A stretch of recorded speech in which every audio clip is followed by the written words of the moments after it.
Hi, welcome to another edition of Derek's Driving School. Today we're going to talk about not talking about the test. Stay tuned. Okay, so tip number one, we're talking about the test. And tip number one, believe it or not, is not talk about the test. Don't talk about the test. You don't need to talk about the test until at least lesson number 6, lesson number 7, somewhere around halfway through your 12 EDT program. Then you need to start thinking about the driving test. But for lesson number 1, 2 and 3, you certainly don't need to be talking about the test. There's no need. I bet you on your first day when you went into your new school, secondary school, did you ask the teacher on the first day about the Leaving Cert? No, you didn't. No, because you weren't thinking about the Leaving Cert. You were thinking about getting through your first day at new school. So my advice to you is, there's no point in sitting in the first day of the driving lessons and saying, all right, so what's the story of the test? What do I need to learn for the test? The amount of people that come to me and say, all right, the test. And I say, no, we're not going to mention that word now for at least 3 lessons, okay? What I would say to you is concentrate more on learning to drive safely for life, okay? Getting into good, safe driving tips, getting into good, safe driving habits, and then just learning to be an overall safe driver. That way then, when it comes to doing your driving test, you're actually driving like you should be driving in a driving test. You're driving really safe. You've got good habits. You've got a good foundation and the tester sees that you're actually consciously looking over your right shoulder. You're consciously looking in your mirrors because you're active. You want to be looking in your mirrors. You want to be seeing what's going on behind you. You want to be safe. You want to be a safer driver. So, like I said, tip number 1 is we're not talking about the test. No. Tip number 2, what I have for you today when we talk about tip number 2 is panic is the enemy. Don't be panicking. There's no need to panic. Worst case scenario, you go in and you do your driving test and you don't pass it. Reapply, you could be back in again and do it a second time, okay? And a third time and a fourth time. It doesn't really matter, okay? So what I'd say to you is, if you go with the approach of don't put yourself under pressure, don't be putting yourself into any panic situation. I need to get this test. Oh, I have to pass this driving test first time around. My sister or my brother passed it the first time around. If I don't pass it the first time around, don't be thinking like that. You don't need to be worrying about like that kind of situation. The amount of people that I've had come into me over the years and they've needed the license. They've put unnecessary pressure. Oh, here's another one as well. I love this one. By Christmas time, I'm going to have my test by Christmas. Forget about that. Don't be putting yourself under pressure and giving yourself unrealistic deadlines to work towards. You're going to pass your test when you're a safe driver. That's when you're going to pass your test. All right, it's as simple as that. So don't be putting yourself under pressure. I need the test for work. I need the test for college. I need the test for Christmas. Just throw all them out the window. You need to pass the test when you're a safe driver. Okay, tip number 3 towards your Irish driving test is simply do a warm-up. All right, by warm-up what I mean is preferably sit in with your approved driving instructor and do like a warm-up lap around some of the hot spots that you can practice, like your reverse around the corner, like your turnabout, like your hill start, like your observation moving off on the right hand shoulder, general stuff like that.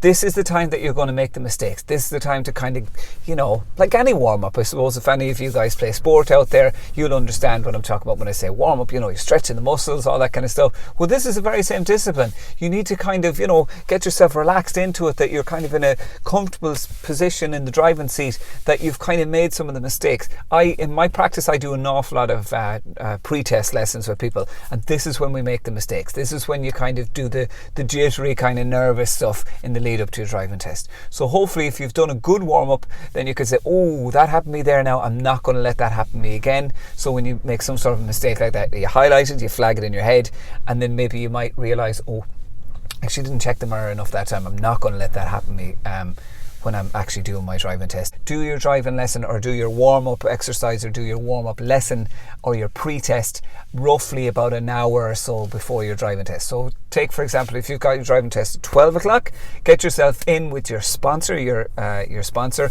or with an approved driving instructor and do a lesson in the car that you're going to be obviously doing the driving test in. Do your lesson from 10:30 to 11:30. That way then you've got all the stuff kind of out of the system, and then you're back in the test centre half an hour before the driving test, so you've got time then to look under the bonnet, go through some of the checks, go through some of the questions that you're likely to be asked, and then you're in good time then for your driving test. Okay, tip number 4, get a good night's sleep the night before.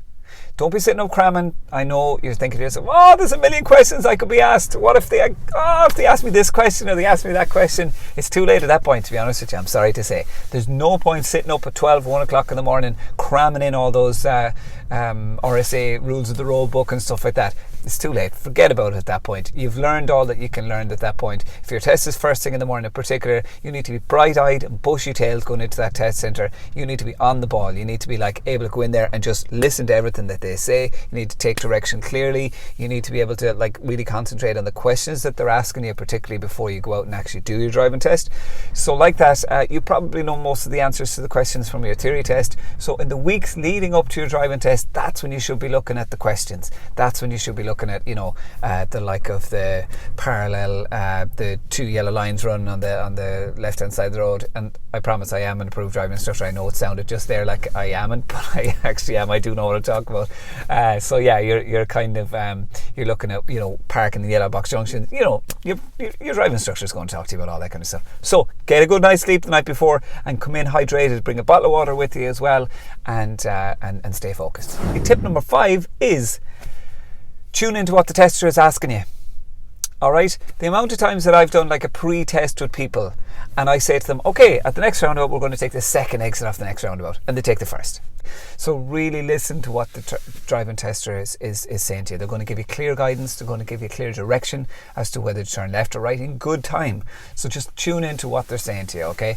Like I said, this isn't a check on your ability to take directions. This is a test on your ability to drive the car safely, okay?